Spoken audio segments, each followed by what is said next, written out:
Porque sí, justo en este camino se nos puede llegar a olvidar esta parte de soñar y de por qué empezamos a tocar la guitarra. Y Claro, perdón, un paréntesis, ahora que dices eso, muchas veces el estudiante está preocupado porque viene el examen.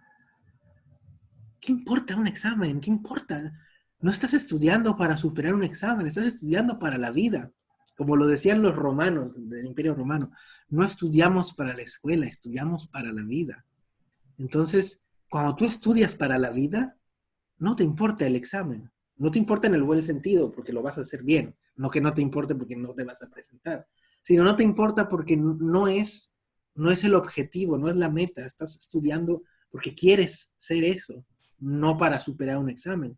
Que por ende, si tú estudias con amor y con dedicación, el examen obviamente va a ir bien también. sí, estoy de acuerdo contigo, Alejandro. Y hablando un poquito de los exámenes y tu labor como docente, tú, bueno, sabemos que evidentemente si eres alumno, en algún momento vas a llegar a ser maestro. Tú cuando das clases, ¿en qué te fijas para corregir a los alumnos? ¿O hay algún método específico que tú uses para dar clases? No, en realidad no hay un método en particular que utilice. Más bien, eh, trato de interesarme mucho por la persona, ¿no? Por cómo piensa, por qué le gusta, qué no le gusta. Sobre todo últimamente, antes no tanto, pero últimamente he empezado a tratar de interesarme más en la persona. Porque cuando tú conoces a alguien, empiezas a entender un poquito qué es lo que quiere y más o menos por dónde va. Y creo que puedes ayudarlo a que desarrolle eso que él quiere, ¿no? Por ejemplo, yo tengo alumnos que disfrutan mucho tocar un cierto tipo de repertorio. Entonces yo al escuchar eso digo, entonces a lo mejor a él le gusta mucho irse por ese lado. Pues lo voy a ayudar entonces para que desarrolle eso que tanto le gusta, ¿no? Entonces creo que a mí ahora actualmente el mejor método, el que más me funciona es ese, tratar de conocer al alumno y de ayudarlo a que se desarrolle en base a sus características, en base a lo que él quiere lograr, ¿no? Ok, muy bien, Alejandro. Bueno, nos gustaría conocer un poquito más de tu vida, un poquito más como persona. Sabemos que está tu currículum y tu biografía en tu página web, pero, por ejemplo, nos gustaría saber cómo comenzaste a tocar guitarra. ¿Cómo comencé? Bueno, en realidad yo empecé ya a una edad que se puede decir grande, pero bueno, no demasiado, pero sí grande. Yo empecé a tocar la guitarra a los 14 años, ¿no? Yo era un chavo normal, como cualquier otro que iba a la secundaria, que además no es que me gustaba mucho, particularmente la escuela. Eh, no es que iba mal, pero no era precisamente mi pasión levantarme a las 7 de la mañana e ir a la escuela, ¿no? No tenía tenía intereses, ¿no? Pero intereses a nivel de hobby, pero no tenía una idea de a qué me iba a dedicar o qué, no había algo que particularmente llamase mi atención. Y entonces yo así vivía, no me cuestionaba tampoco demasiadas cosas, a esa edad no te cuestionas tampoco demasiado, ¿no? Pero bueno, yo así vivía de manera normal hasta que un día, por puro, yo diría casualidad o por pura suerte o como se le quiera decir, eh, un tío que tengo que toca el violín de forma lírica, es decir, no recibió formación académica, pero le gustaba tocar el violín y le gustaba escuchar música clásica. Un día ese tío encontró en casa de mis abuelos unos discos viejos, de esos de acetato, de esos que se ponían y que giraban. Encontró un paquete de varios discos de música clásica y entre ellos había un disco de un guitarrista español que se llamaba Paco de Lucía. Ese disco era uno donde Paco de Lucía interpretaba música de Manuel de Falla. Yo en ese momento, pues yo no tenía ni idea de lo que era ni la música clásica ni nada, no me interesaba. Pero no sé por qué, tal vez la portada del disco o algo llamó mi atención. Y entonces un día dije, no tenía nada que hacer. Y en una tarde de ocio dije, bueno, a ver qué es esto, solo por curiosidad, a ver qué es. Y puse el disco.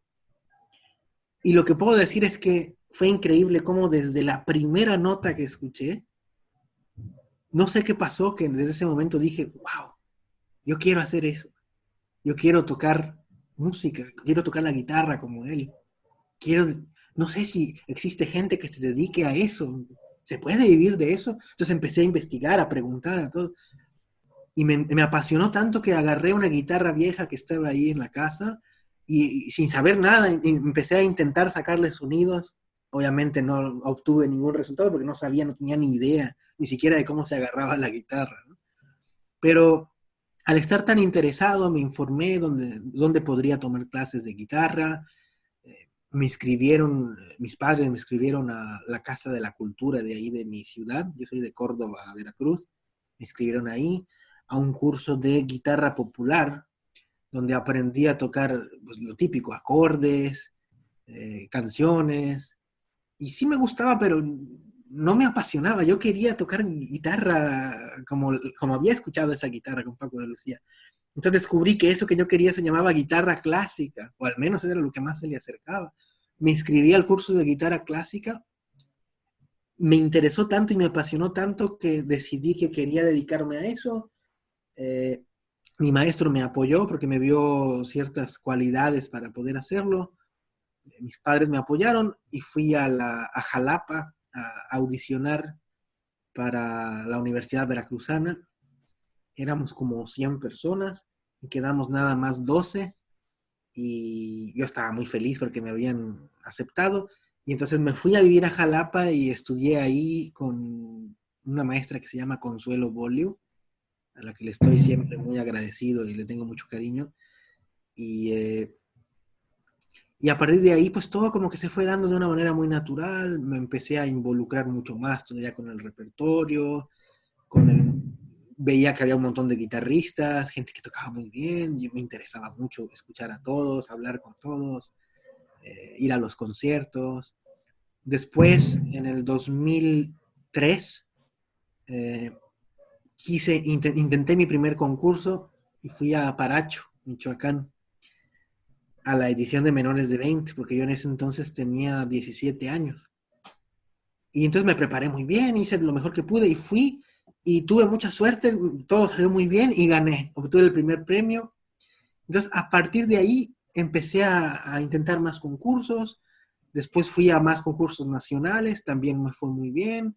En general siempre me iba bien y después todo se fue dando de manera progresiva hasta que empecé a estudiar con un maestro italiano que se llama Massimo Gata, ahí en Jalapa también, y con él conocí a Paolo Pegoraro, a Stefano Viola, que fueron mis maestros en Italia. Gracias a esa influencia yo me fui a estudiar a Italia, terminé mis estudios allá y ahí también empecé a hacer concursos ya internacionales en Europa. También me fue muy bien y ya terminé de estudiar y ya a raíz de ahí ya todo se fue dando y sí, como que en realidad nunca planeé nada, simplemente todo, una cosa iba llevando a la otra, ¿no? Pero en el buen sentido. Sí, ¿no? Como todo se fue dando. Sí, sí. Ok, y recuerdo en una ocasión que me dijiste la importancia de tener influencias en tu carrera. ¿Cuáles han sido tus grandes influencias, Alejandro? Sí, yo creo que las influencias son bien importantes porque pues es parte del motor, ¿no? De ese alimento por el cual tú también quieres hacer lo mismo. Bueno, inevitablemente Paco de Lucía fue y sigue siendo una gran influencia. De hecho, gran parte del repertorio que toco es español y es porque yo crecí escuchando esa estética, esa música, y es música que me apasiona muchísimo. Entonces me gusta mucho la música española, Paco de Lucía es una gran influencia. Después empecé a escuchar a otros guitarristas clásicos que también me empezaban a gustar mucho, como Álvaro Pierri, como Pavel Steidl. Actualmente, pues no quiero dejar fuera a muchos, pero actualmente también hay muchos guitarristas que me gustan mucho. Pero sí yo diría que mis influencias más grandes, sobre todo en esa época de estudiante, yo creo que sin duda eran como clásicos, Álvaro Pierri y Pavel Steidl. Yo creo que ellos dos fueron así como que además ambos tienen, ahora que lo pienso, tienen características similares, en el sentido de que ambos son muy libres para tocar, lo cual siempre ha sido parte también de mi estética, ¿no? Yo también siempre he sido un poco caprichoso para tocar y ellos tienen esa característica. Ninguno de los dos son guitarristas que tiendan a ser muy, muy académicos, muy esquemáticos, sino que son muy libres. Entonces ahora que lo pienso, pues sí tiene sentido que ellos hayan sido una gran influencia para mí. Sí, Pavel, sí, sí, definitivamente tiene ese, me recuerda un poquito a ti. Este, bueno, en toda esta carrera que mencionaste, ¿a qué dificultades te has enfrentado? No, pues muchas, ¿no? Muchísimas, muchísimas. Obviamente, por eso es importante amar profundamente lo que uno hace, porque ya de por sí la vida misma te pone muchas dificultades, ¿no? Dificultades, por ejemplo, económicas, de que tú quieres, por ejemplo, irte a estudiar al extranjero, pero tú dices, ok, pero no me alcanza, ¿cómo le hago? Dificultades, por ejemplo, cuando estás estudiando también, de que hay momentos donde a lo mejor económicamente estás bien, pero hay momentos donde no tanto y aún así, pues hay que hacer lo mejor que se pueda. Dificultades a lo mejor anímicas, de que a lo mejor te deprimes un poquito cuando estás fuera de casa porque extrañas tu país, extrañas tu gente, pero por otro lado estás feliz porque estás viviendo tu sueño y estás luchando por algo que quieres. A veces también por la carrera que tenemos, si viajamos mucho, pues a veces también enfrentas un poquito la soledad, un poquito, pero al mismo tiempo también conoces mucha gente. Si viajas mucho al principio, pues no tienes tiempo como que de tener una relación sentimental, pero después, bueno, si conoces a la persona correcta que te entienda, pues lo puedes tener también. O sea, dificultades siempre hay, ¿no? Pero finalmente, si está el motor de lo que quieres hacer, pues siempre las podrás ir superando poco a poco. Muy bien, Alejandro. Bueno, también me gustaría saber qué le recomendarías a la gente escuchar, tú que tienes esta gran carrera musical. ¿O qué música es la que más escuchas tú? Música de escuchar.